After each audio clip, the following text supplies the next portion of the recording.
Welcome to the podcast, Let the Prophet Speak. Today we continue our study of Sefer Mishlei, the book of Proverbs. We are in chapter 22, about to read verse 17. And thank you for joining us today. Every single person who participates is deeply appreciated. The verse 17 in chapter 22 begins another section of the Sefer Mishlei of Proverbs, which is likely related to the first 9 chapters. If you remember, we said that we divided things into various sections, and scholars seem to agree for the most part on this, that the first 7 verses was the introduction, and then the rest of the first 9 chapters was the first series, and then chapter 10 to 22, verse 16, which we just learned was the next section.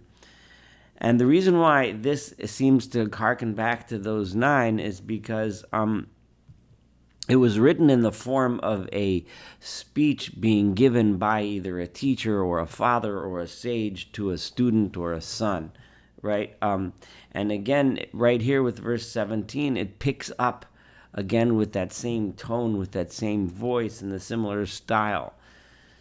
So this begins another section, so welcome. Thank you for hanging with me until here, and let's start a new section.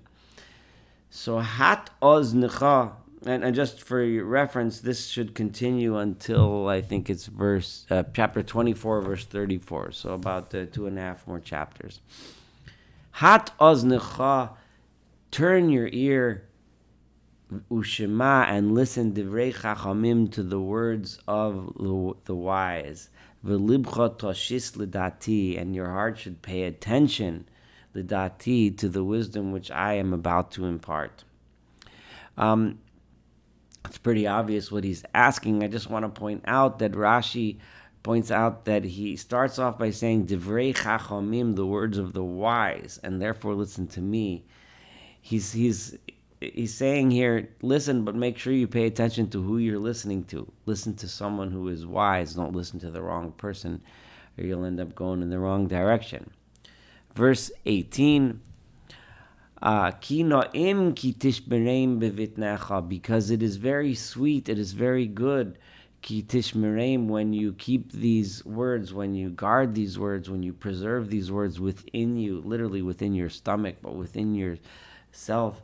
Yikonu yachtov al sifasecha, and let them be established together on your lips. Let all of these words be established in one coherent way of thinking and way of speaking on your lips.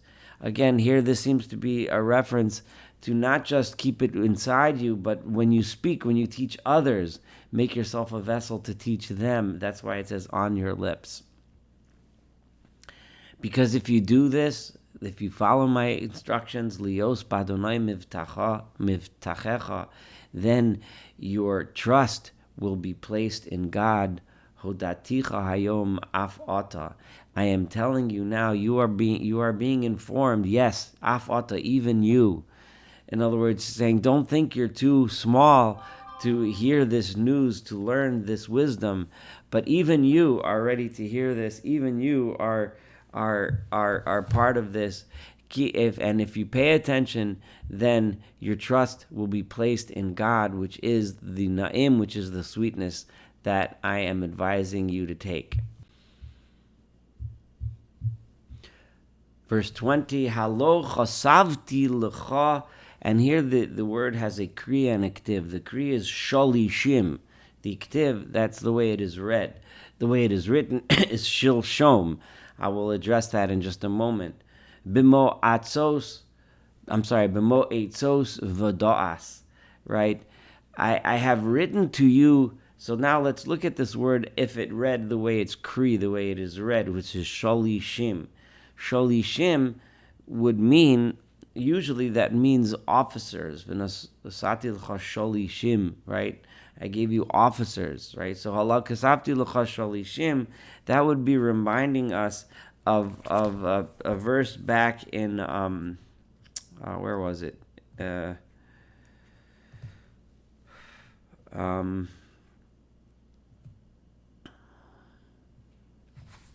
I forget where it says, I've taught you nigidim, officers. I think it was in chapter 8. Um, that that um, and if you learn it that way, so then um,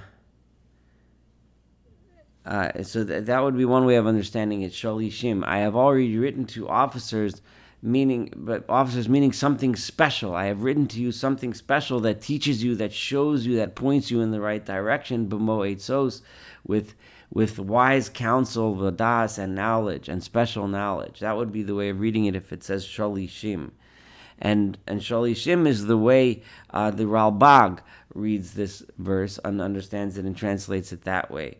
Another way of reading Sholishim would be in thirds, in triplicate, right, from the language of Shalosh, which is how Rashi understands it. And in triplicate, then he translates that to mean Torah, Nevi'im, and Ketuvim, with the three parts that make up Tanakh. Another way of understanding Shalishim, which would be similar to Rashi, although it wouldn't identify the three parts, would be just saying, when you say and you read things over and you learn things 3 times, it's how you fix it in your mind.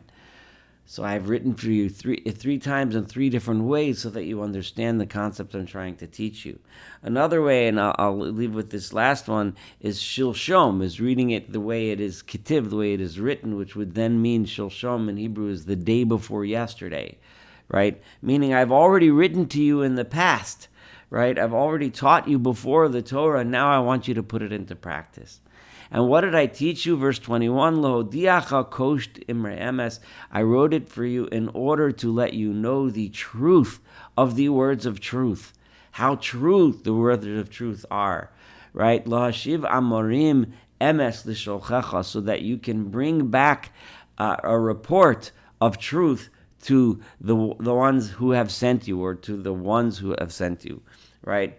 Ibn Ezra understands as the one who has sent you, which is God.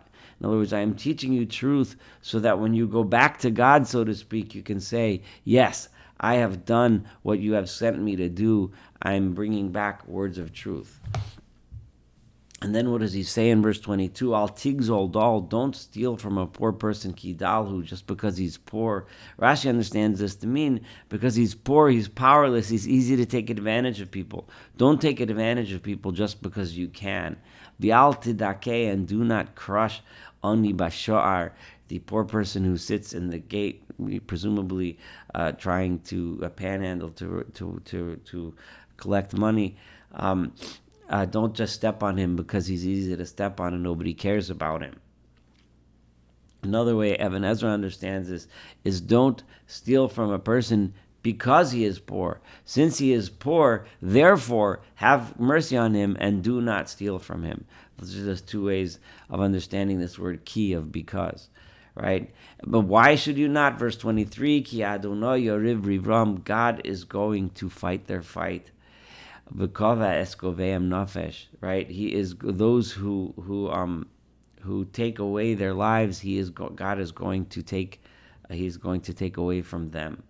Al tisra es bal af.